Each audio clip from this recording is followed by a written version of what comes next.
Welcome to the Attention Deficit Disorder Expert Podcast Series by Attitude Magazine.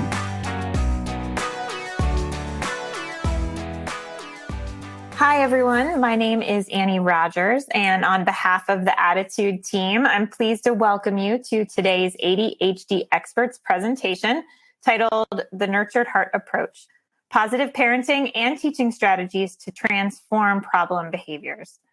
Leading today's presentation is Howard Glasser. Howard is the creator of the Nurtured Heart Approach. He works in family treatment, clinical studies, and educational leadership. His formal studies, along with direct experience with the most intense and challenging children, form the basis of his approach. He's been referred to as one of the most influential people working to reduce children's reliance on psychiatric medications. Howard is the author of 15 books, including Transforming the Difficult Child, a long-standing bestseller on intense and challenging children. He teaches Nurtured Heart Approach certification training intensives at the Nurtured Heart Institute, the University of Arizona's Integrative Medicine Program, and the Zuckerman School of Public Health. In today's webinar, we will talk about why conventional methods of behavior modification don't always work. Our children have so much to offer, they need the right structures in place to support them. The Nurtured Heart Approach helps all children develop great qualities of character and leadership. We'd like to begin today's webinar by asking our participants to answer a poll question. Which of the following discipline strategies is the most consistently effective for your child? Please answer, and you'll see the poll results when you submit your response. And we are also interested if you can tell us in the text box under the player. We want to know what is the best or the worst piece of advice that you have ever received for parenting or teaching a child with ADHD. So while you do that, I'll take care of a little housekeeping. Live participants, you can use that chat box at any time to submit a question. You can download the slides by clicking on the Event Resources section of your webinar screen and look for information about a certificate of attendance option in an email that you will receive about an hour after we wrap up the live broadcast. Also, we will make available a transcript of today's event in the coming week. If you're listening in replay or podcast mode, just visit attitudemag.com. Search for podcast 448 to access the slides, webinar replay, certificate of attendance, and webinar transcript. If you support the work we're doing here at Attitude, we encourage you to visit attitudemag.com/subscribe and sign up for Attitude Magazine for your family or to share with a teacher or a loved one who could benefit from greater ADHD understanding. So without any further ado, I'm so pleased to welcome Howard Glasser. Thank you so much for joining us today and for leading this really interesting discussion. Hi, it's so good to be here. I can't tell you how happy I am to join the cause with you all at Attitude Magazine. I've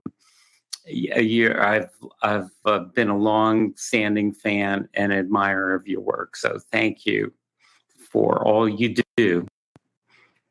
I will jump in with 2 feet. I was thinking this morning, if I had a video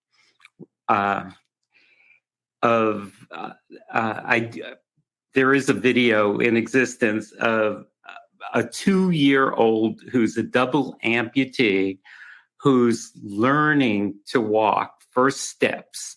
And it's a very short video. The first 15 seconds of the video, he's going, oh no, oh geez. He's using a walker and he's being encouraged by a parent and a physical therapist.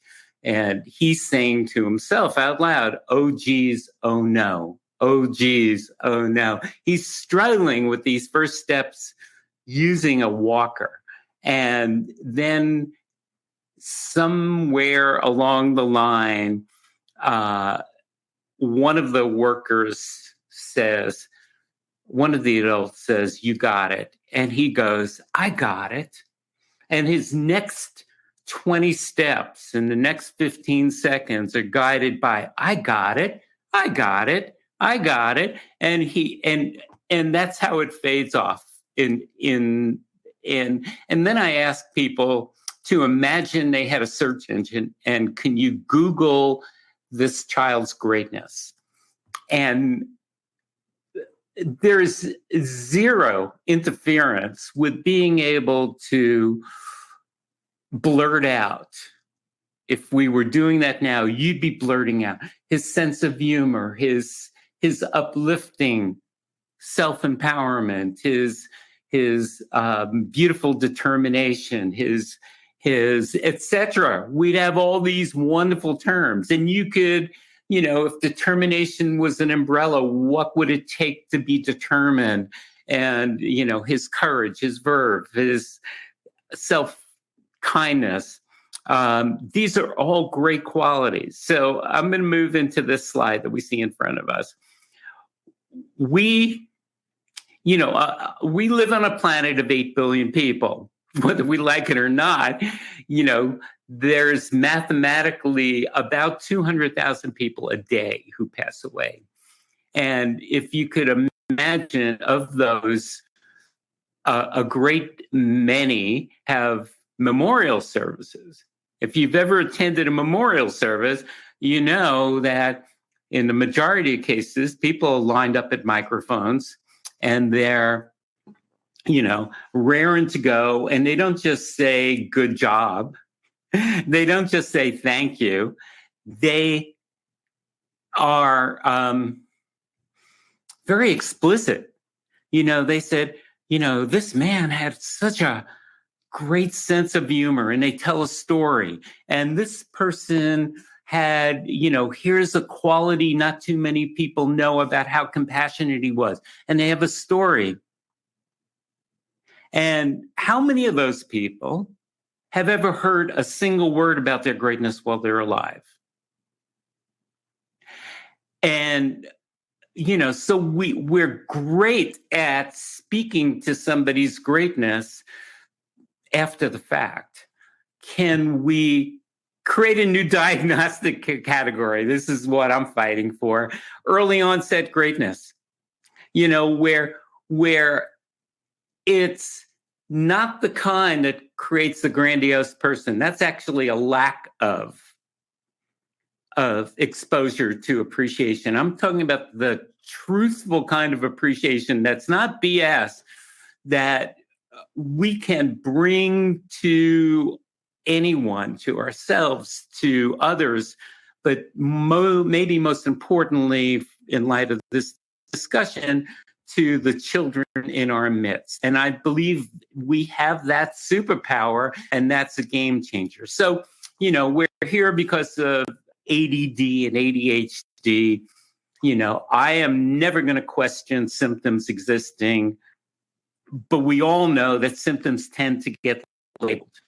We know that symptoms can be distressing and worrisome and frustrating.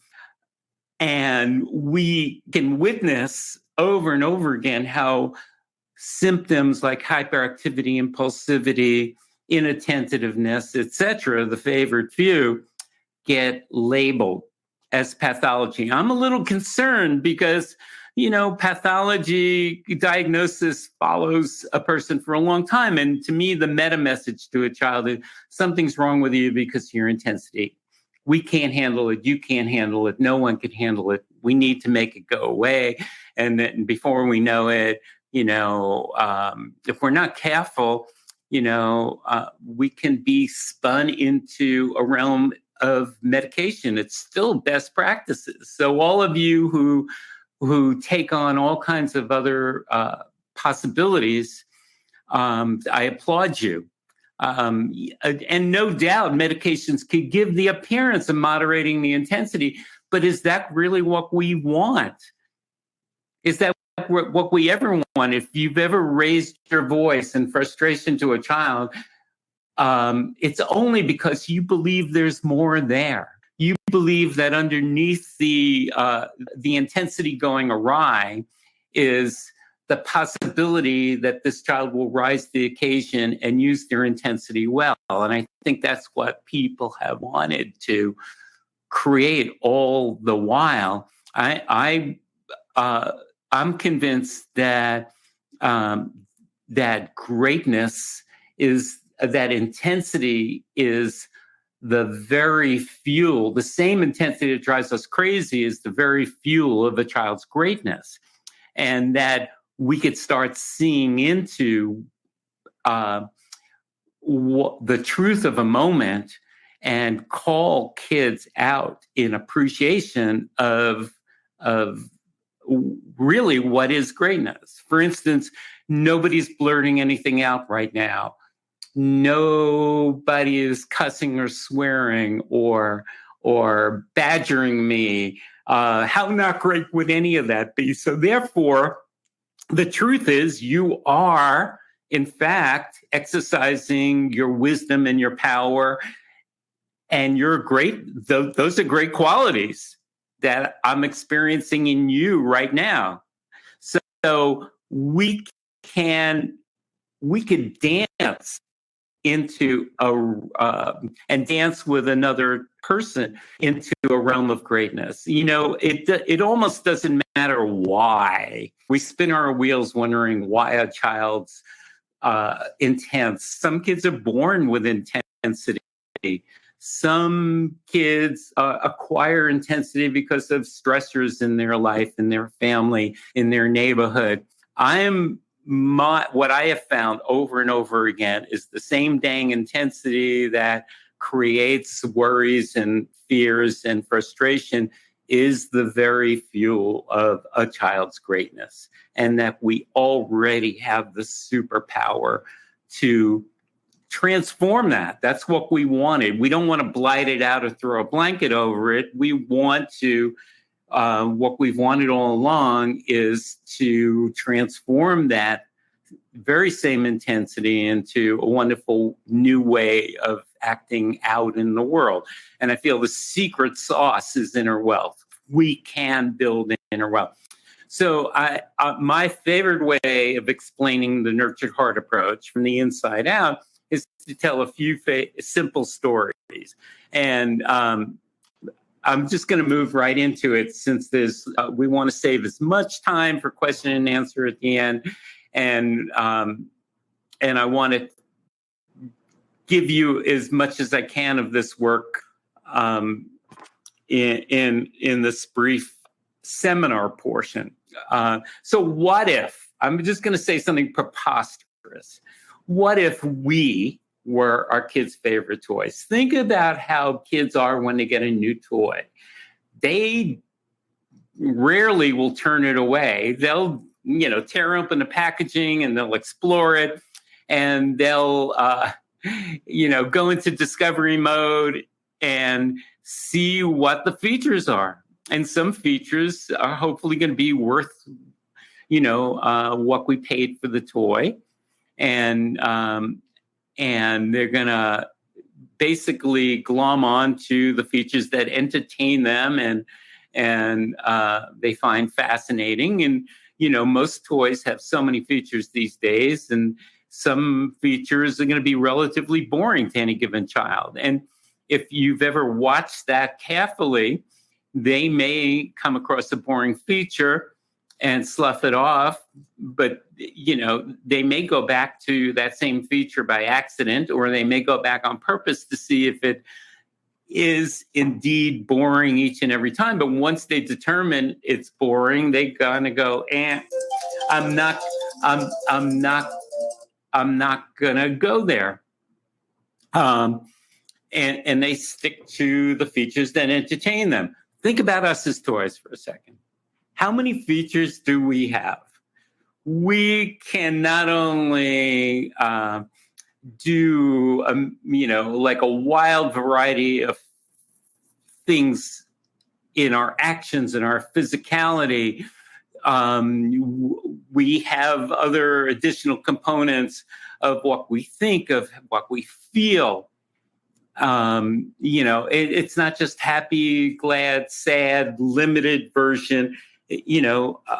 Every given person who's on this call today may have already had 15 instances of excitement or frustration, and you're not the same person on any given day. We're never the same person, moment to moment. So we may have an infinite variety of frustration and excitement and anger and this and that. We're like the ultimate entertainment center. We're like the ultimate toy, and maybe remote control included. So hang on to that for a second.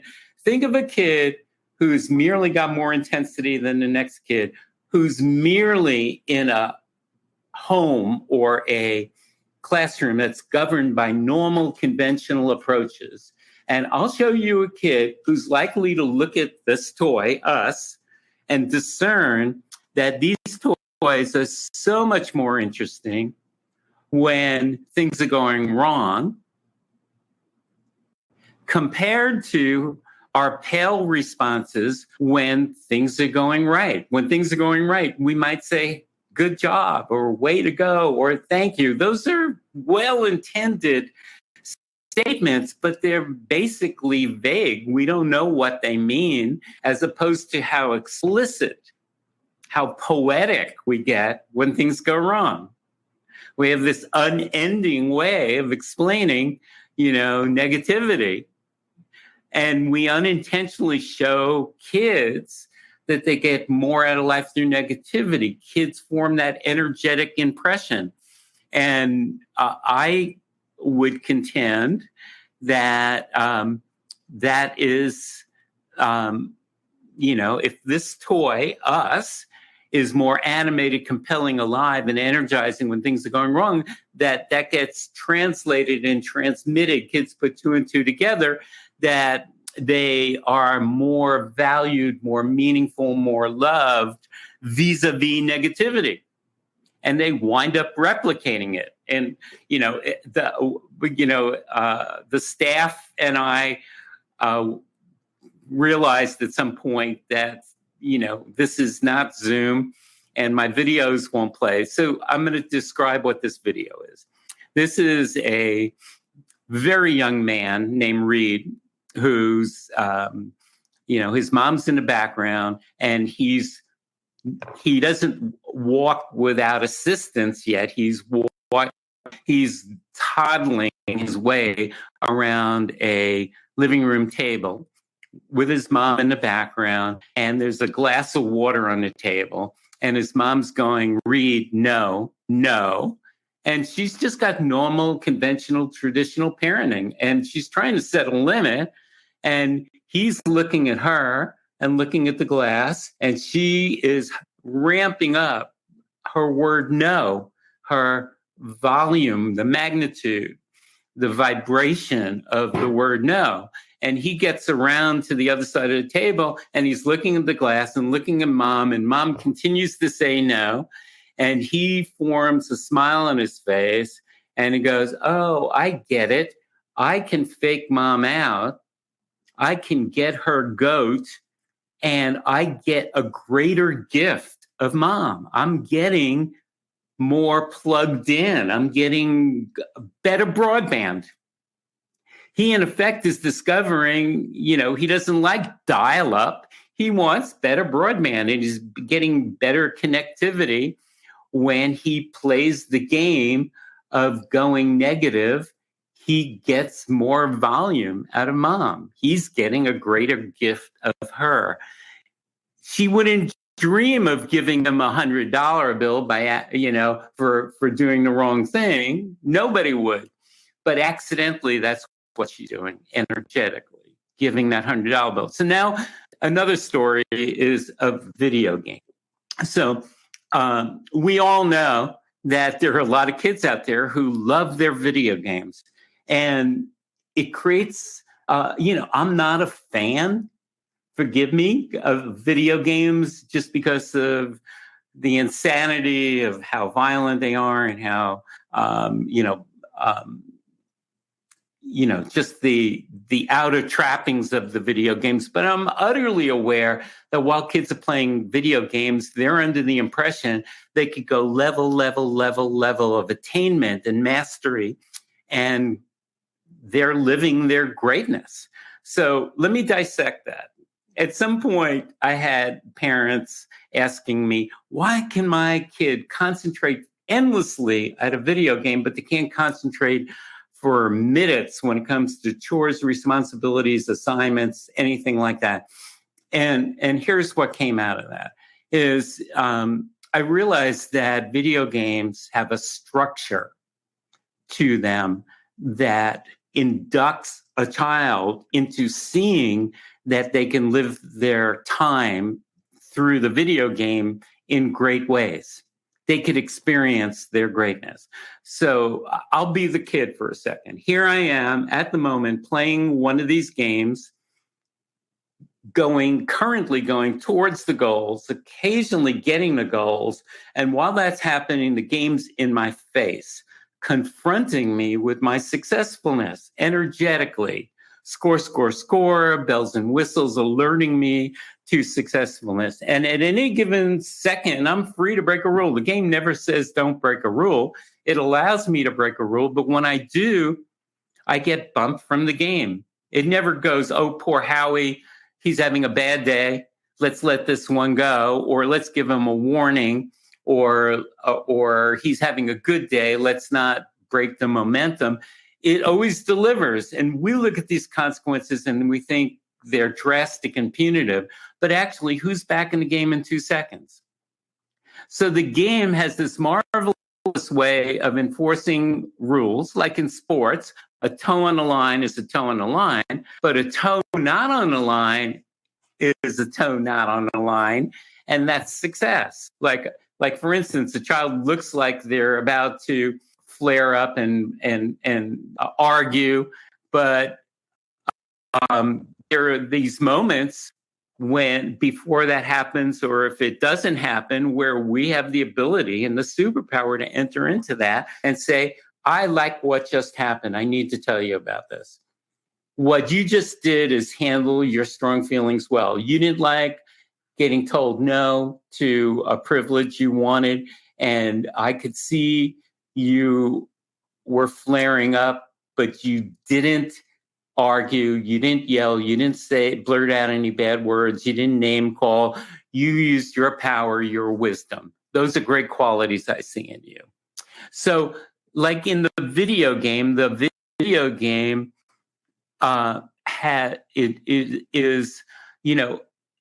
and when kids break a rule, they're back in the game in 2 seconds, and they don't come back in the same old way. They come back rededicated to not only not breaking that rule, but not breaking every other rule and going level, which is code for greatness. These games have a logic that makes sense to kids. And we can translate that same logic into home and school. The incentives are strong and predictable. The rules are clear and predictable. And the venue, the avenue it creates confronts a child with their successfulness. It always delivers a consequence. A rule's broken a hair.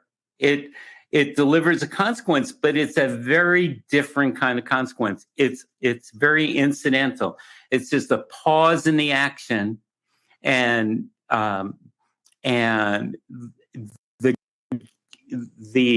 it never holds a grudge. It then inducts the child back into successfulness.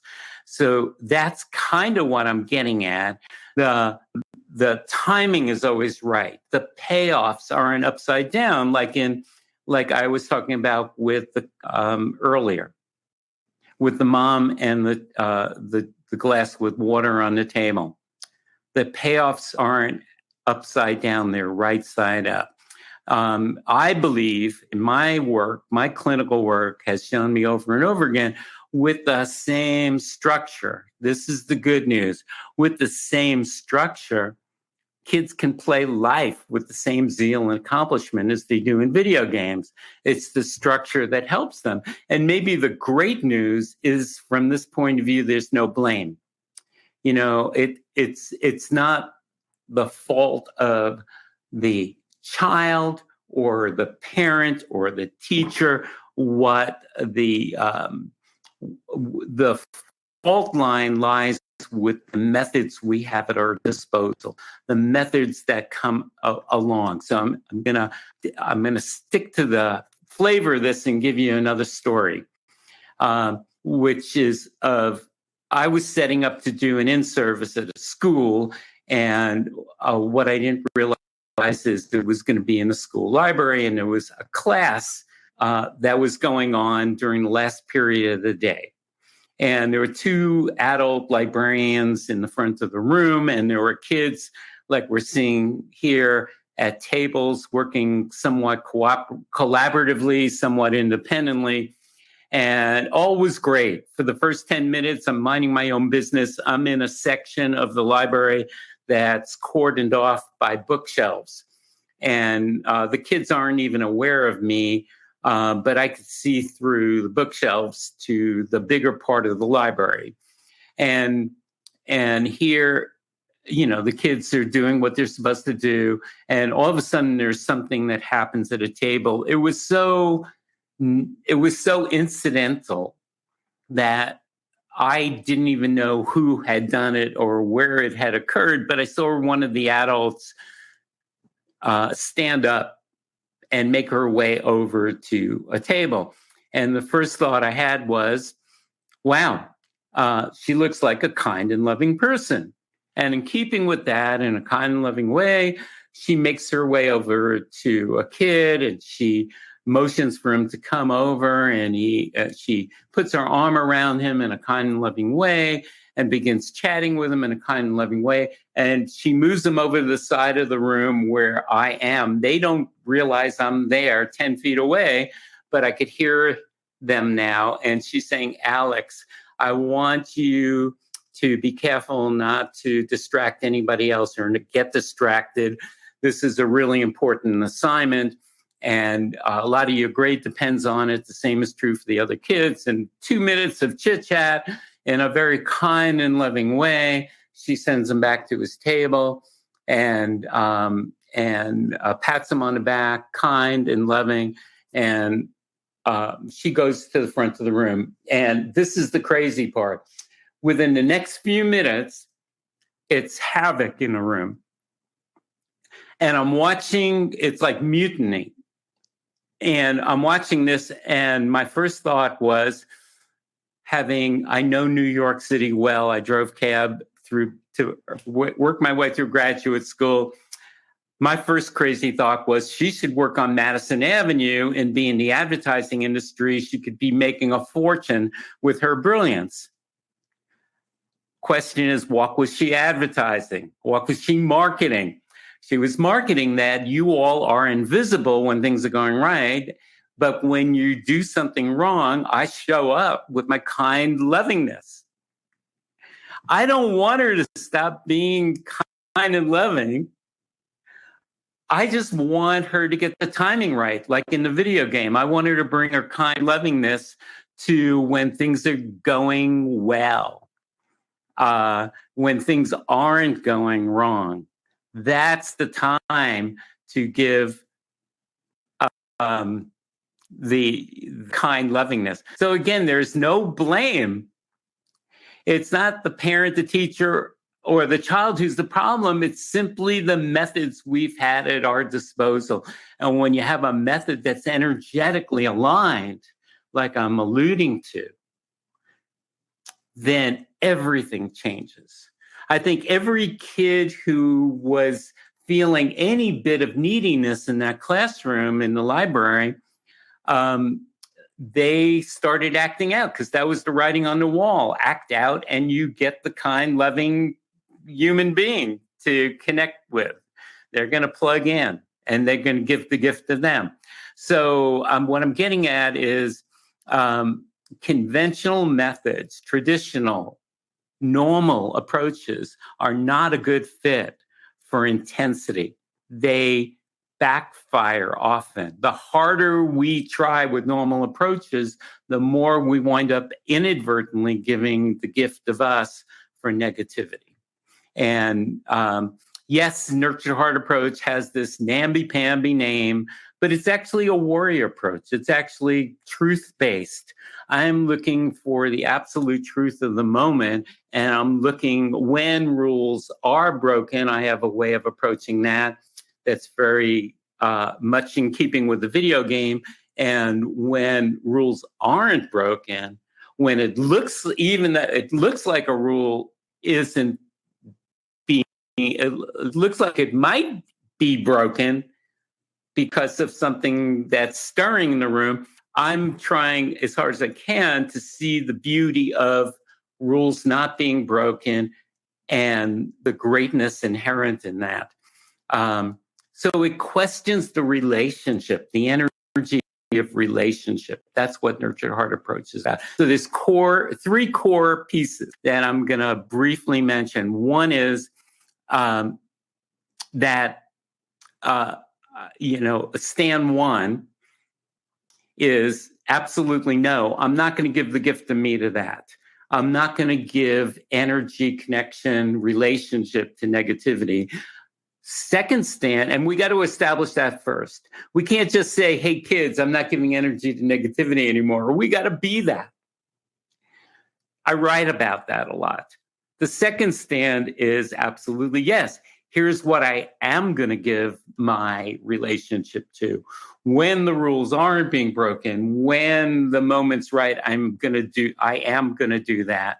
I'm going to give myself generously to that and absolutely clear. When a rule's broken, it's broken. And I'm going to have a very deliberate stance on that. I do have rules that pertain to my boundaries and to the boundaries of this classroom, of this house. So I want to make sure I didn't miss anything.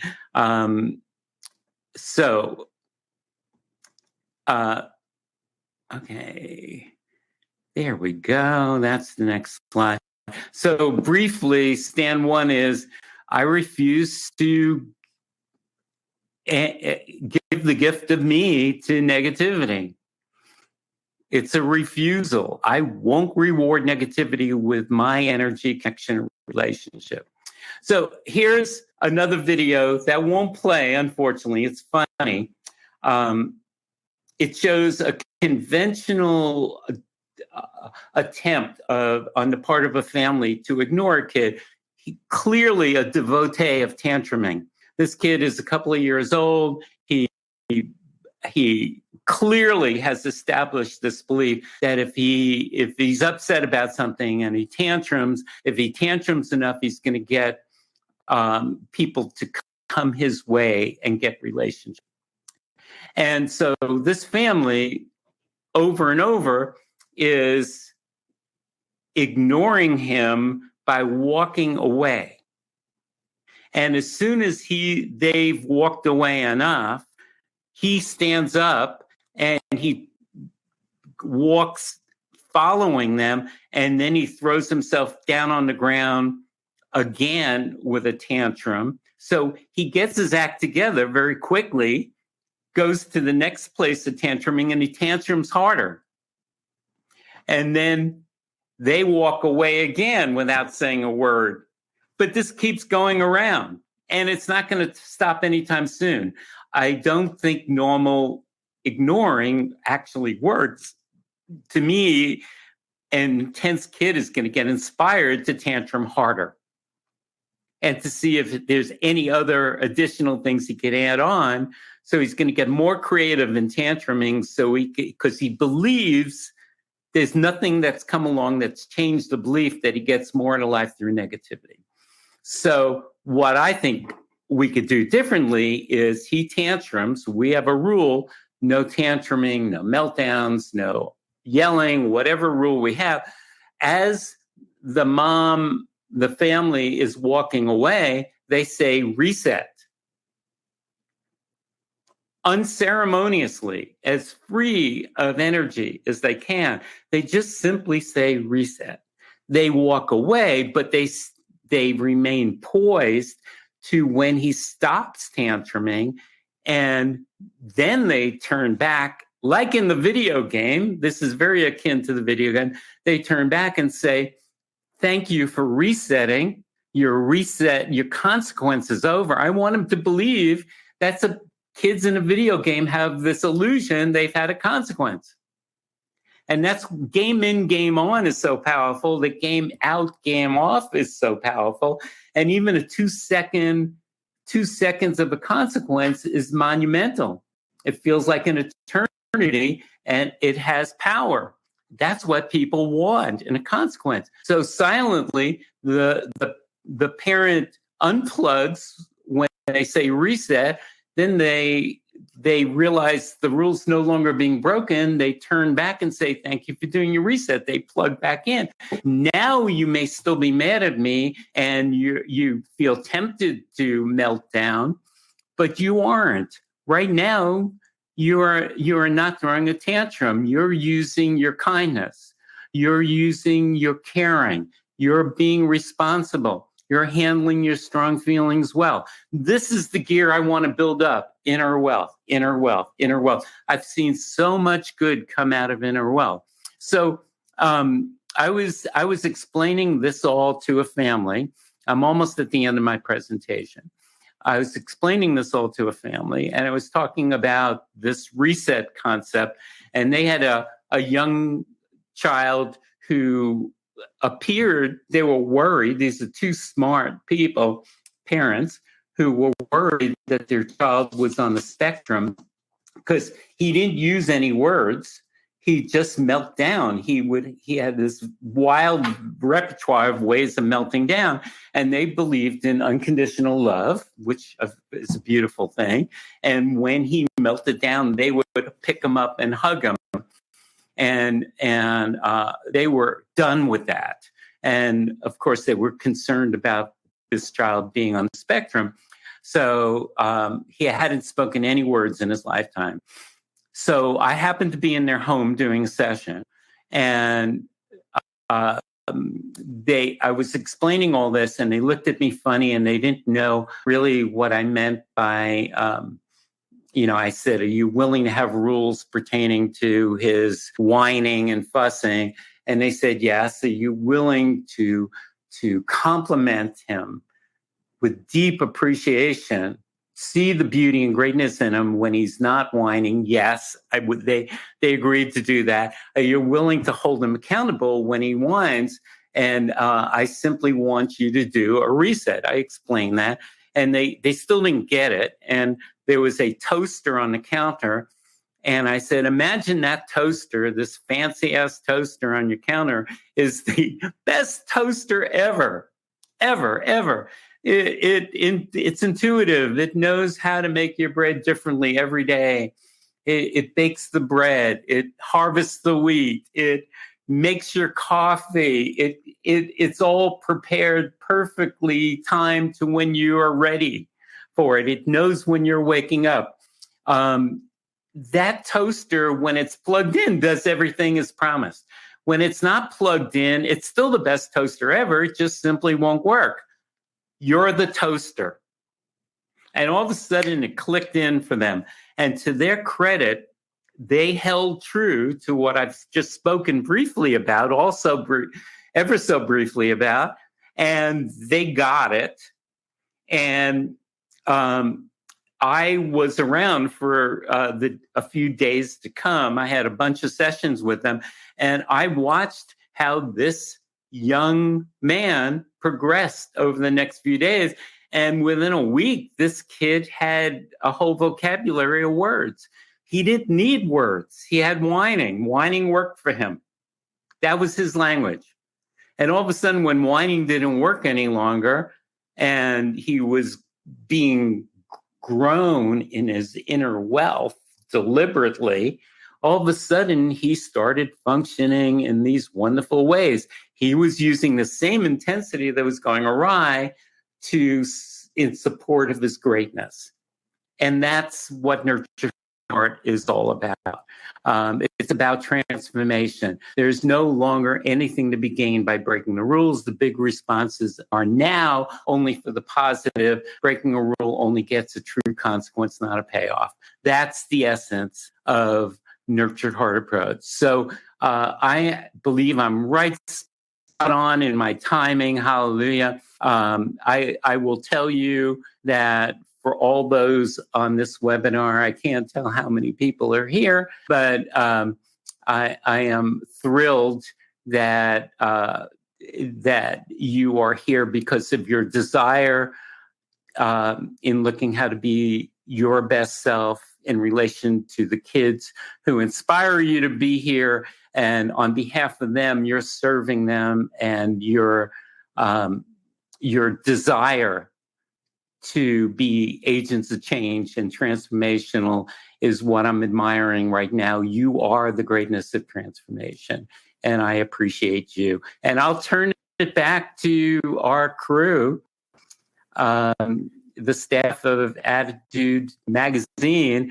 to carry it the rest of the way and ask, interface on the questions. Wonderful. Howard, thank you so much for that presentation. And your segue was perfect because I've been reading over some of the answers that our attendees submitted at the beginning here about the best parenting advice that they've ever received. And I believe wholeheartedly that some of the best solutions, ideas, and inspiration come from the community. So I wanted to share just a few of those. The one attendee wrote in, the best advice they received was to treat their child as a competent human being and provide supports for their challenges. Another one wrote similarly, to treat your kids like little people, engage them in the process.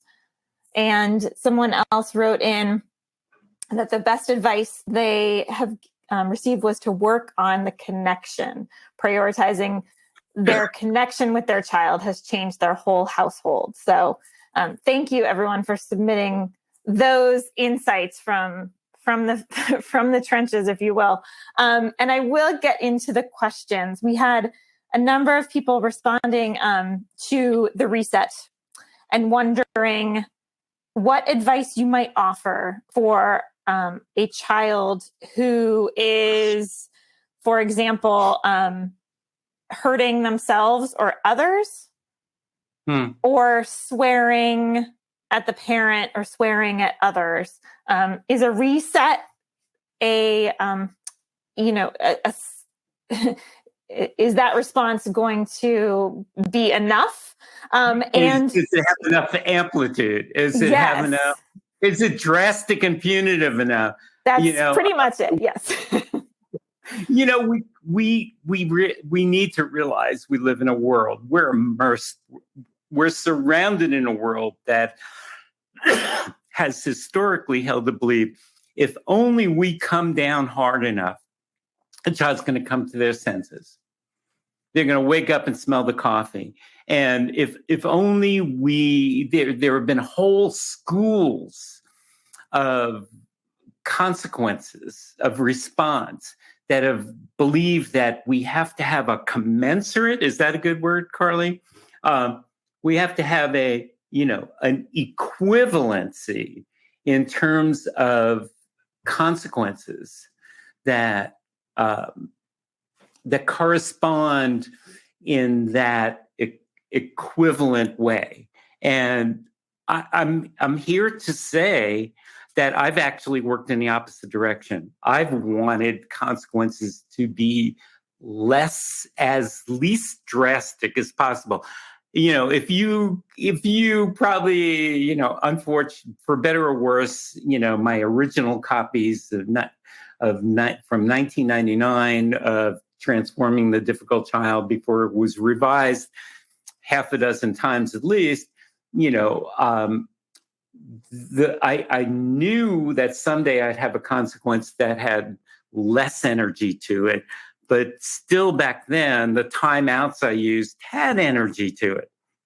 And what I've tried to do is decrease that over time, actually. I've worked with I don't know how to convey this without asking for your trust, but, when you've been successful with ADHD kids and other difficult oppositional kids, your practice starts brimming with those referrals. I can't tell you how many times I've had the supposedly worst kid ever. And even from not only in Arizona, Tucson, where I live, but from other states, your reputation gets out there.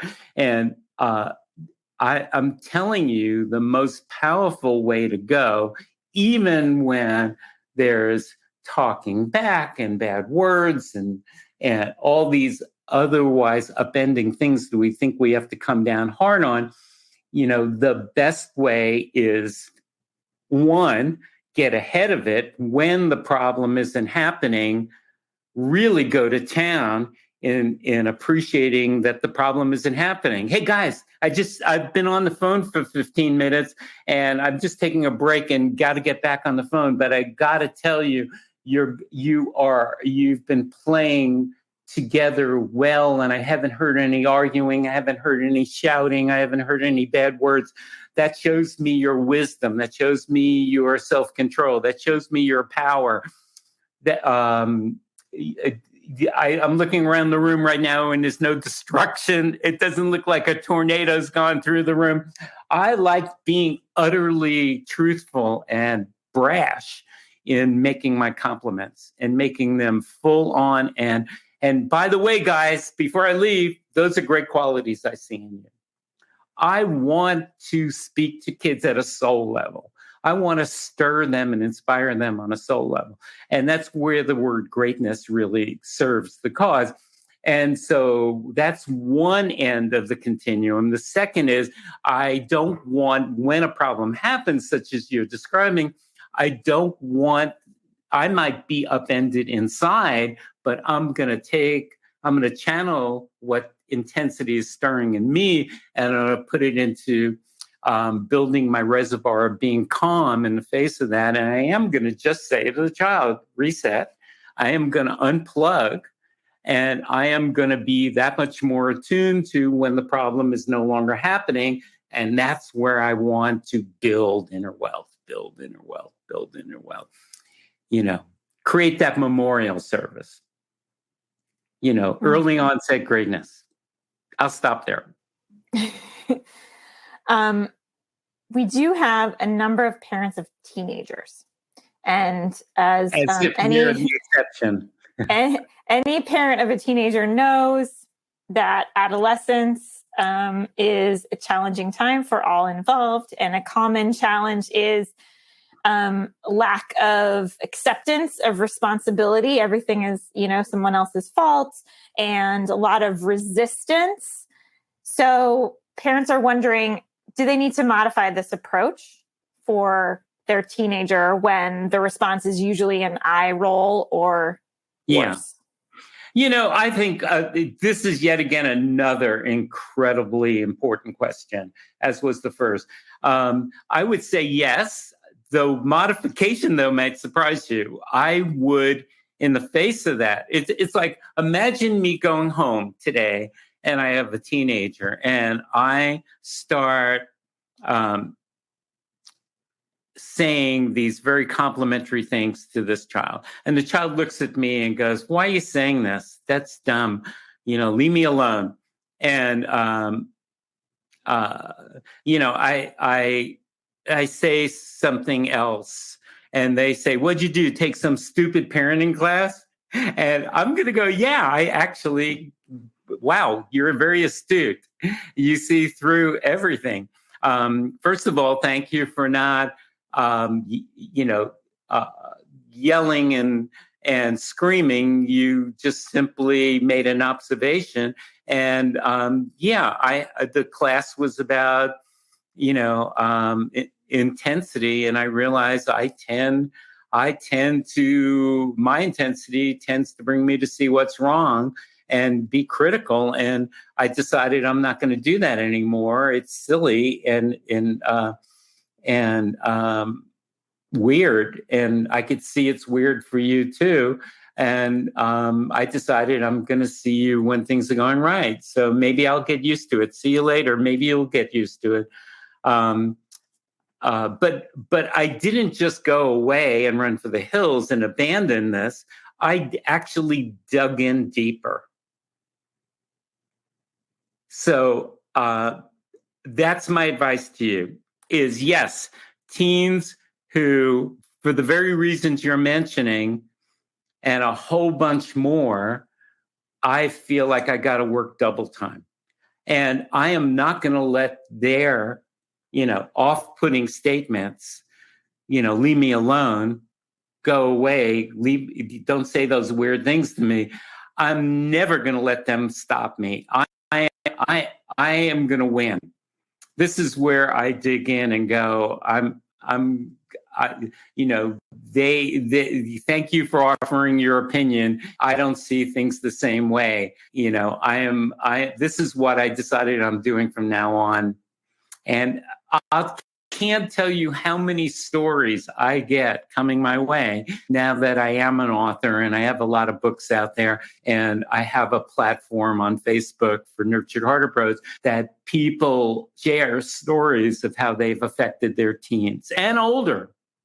Kids who are grown and out of the house, where they've had monumental impact on their kids. And a lot of times it's taken cycling to next levels of digging in and being, I'm going to fiercely live these 3 stands. Yes, I'm tempted to, if child doesn't want to take responsibility for something, I'm tempted to get mad at him. But I'm going to use that. I'm going to use the nectar of my own intensity to propel my next levels of greatness. So I'm going to show up even more with stand 1, stand 2, and stand 3. It's as simple as that. Okay. We did have someone wrote in today to say that they had a teen who was in a crisis and rebellion when they were first using the Nurtured Heart approach. And as they were beginning, they held off on consequences so that they could build this inner wealth. And she wrote, I was sure that her behavior would get worse without consequences. And the opposite is what happened. She said, simply shifting our energetic connection transformed our relationship. So that's a powerful testimonial. And, I'll say, I do want to make that comment is when I had a clinical practice, I would never teach, even though people were desperate at first, tell me what to do when my child does this. I would never teach the consequence piece until I had stand 1 and 2 in place. And that's what the comment you just read pertains to, is they shifted their energetic connection, which is they're not giving, stand 1, not giving energy to negativity while choosing to be very deliberate to give. That's good. Good context. And I did want to mention, the poll result from earlier. We asked the people here what discipline strategy has been most consistently effective. And I will say, punishment came in second to last. Only about 7% of people said that punishment was the most effective. But on the flip side, they said redirection, using distractions was number 1. Of course, we don't know the ages of the children. So, and rewards was number 2. So, let me comment on both of those. I'm so glad that punishment was next to last. That represents a huge change from when I was raised. That's what we're doing. We're raising our children. Raising pertains to uplifting.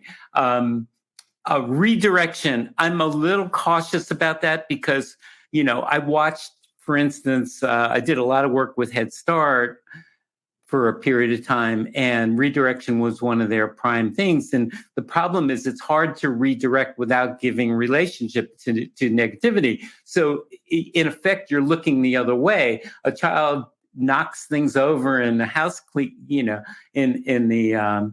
the building block section, and the teacher comes and sweeps the child away to another section of the room to play differently and gives them a few minutes of their time. I would much rather handle the transgression right there and then by saying reset. And at some point, the child stops doing the problem, and then the game is on of, now I want to jump all over that and take advantage of the moment where the problem isn't happening and use that to funnel into building a child's inner wealth and greatness. That's redirection. The other one you mentioned was I'm blanking. You need it. Do you have it in front of you again? The poll. The second.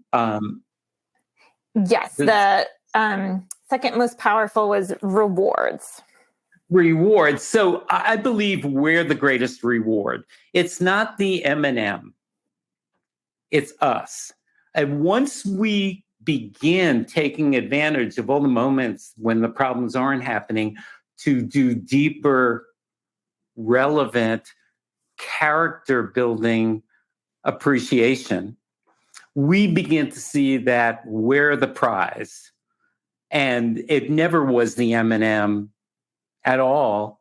It was always the gift of us that makes all the difference in the world. And I personally prefer unhinging that it's not the giving of things or taking of things, or threat of loss of things. You're not going to have screen time if you don't behave. That to me is a dead end in the long run, and it leads to more possible crisis in the long run. Not to say that hasn't ever worked for anybody. I'm not questioning that. In the long run, that runs out of gas. And what's much more fulfilling is seeing that we're the ultimate reward. Mm-hmm. I wanted to ask one more question here in our remaining time, and that is for parents who are recognizing the power of consistency across households and school. Do you have advice for how parents could advocate for a nurtured heart approach at school and work with teachers on a consistent? Yeah, that's really, really beautiful. And what a great question to end with is I've had this be an issue many, many times. So if I'm a parent and I have a difficult child and the school has informed me that my child's being difficult in school, at that moment in time, if I'm currently upended too, where I haven't transformed anything at home, I could say a million things to the school and have no effect. I have no voice until I have a voice. What I've seen over and over again that gives people the proper empowerment and the voice is they take on, whether it's my approach or somebody else's approach, they take on, in this instance, nurtured heart approach. They get stand 1, stand 2 in place. Eventually they get stand 3 in place when time's right. And they see that, a month rolls by and they go, wow, things have really changed. And it's no accident. That's the point I'm fighting for, where parents go, it's no accident. It wasn't the medication that's changing things. It wasn't anything else that's changing things. It's the deliberate difference I'm making by way of the approach. That's when all of a sudden you could visit the school and say, by the way, we've had this transformation at home, and here's what we're doing. That's when you could hand them one of the books that pertain to, school. I have a few, or you could just say, let me explain. I do these trainings, I do these week-long trainings so other people can teach this approach. I do these certification intensives, but in effect, I spoke for 30 minutes today or 35 minutes, and I gave you the very skimpiest skinny on this approach. It can be conveyed in 5 minutes if that's all you have. I believe that's the most effective way to bridge the gap to schools. And schools are looking for answers too. Mm-hmm. Teachers are not prepared at the School of Education for the kinds of kids they're encountering. And it's their main reason for quitting the profession. We can't afford to lose teachers. And they need answers as much as anybody on the planet, and it brings them from a marginal career to a very gratifying career to see they could not only convey academics, but they could really change and build character. Wonderful. Well, Howard, thank you so much for today's presentation and contributing your voice and insight to our Attitude community. We hope that all of you who are listening today will join us for future Attitude webinars, and make sure you don't miss any upcoming webinars by getting alerts. You can sign up at attitudemag.com/newsletters. If you're listening in replay or podcast mode, just visit attitudemag.com.